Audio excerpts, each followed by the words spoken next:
By the end of the 2019-20 campaign, Pierre-Emerick Aubameyang's goals were propping up Arsenal as they limped to their worst league finish in 25 years. The Gabonese hitman was responsible for 39% of the Gunners' total domestic haul, meaning they were more dependent on one player to find the net than any other side in the top 8. There was brief respite from their bitterly disappointing league form when Aubameyang captained the club to FA Cup glory. However, even in the aftermath of that victory, the striker was coy about his future. There was a sense that, at 31 years of age, he was running out of time to win that elusive First League title. A move to the continent appeared likely. This was until news broke that he penned a new lucrative long-term deal. But is he worth the money? Let's take a look. Immediately after the club's FA Cup exploits, manager Mikel Arteta announced he wanted to build the team around Aubameyang. It was a very public challenge to the club's board. However, things became more complicated when Arsenal's head of football, Raul Sanllehi, was let go by the club.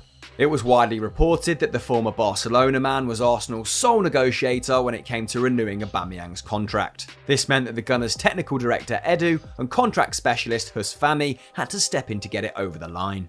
Previously, Arsenal's transfer committee would have had the final say on such matters. In this instance, it appears the club's hierarchy were willing to place their trust in Arteta's judgment. Aubameyang's Arsenal career so far has been emphatic. He's the first player to score 20+ goals in consecutive seasons since Thierry Henry, and was quicker to 50 Premier League goals than the likes of Sergio Aguero and Diego Costa. However, at the age of 31, are his best years behind him. From a numbers perspective, there have been signs of decline in Aubameyang's game, with his shot slipping from 4.3 per 90 in 15-16 to 2.7 per 90 in 19-20. His XG has also decreased year on year at the Gunners, from 0.9 per 90 in 17-18 to 0.6 last term. Not only that, there's a sense that history might be repeating itself. After all, the club made Mesut Ozil the highest paid player in their history at the age of 29 following a resurgence in form, a move that has yielded very little return. However, what Aubameyang has achieved at a stuttering Arsenal shouldn't be underestimated. Without their captain, a humiliating bottom half finish beckoned, with his goals clinching 20 points for the Gunners last campaign. Even in his pomp, Ozil was never relied on in the same manner. It's simple. If the Gunners retain Champions League ambitions, they can't afford to lose Aubameyang. If he gets injured, they won't be able to afford anyone else.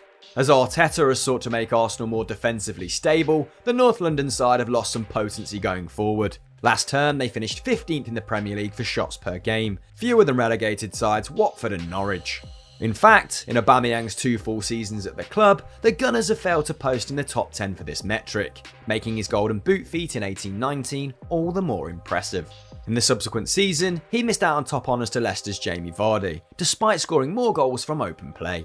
This consistency is even more startling when you consider the Gunners were 16th for key passes in 19-20, with only Nicola Pepe generating an expected assist rate of over 0.2 per 90.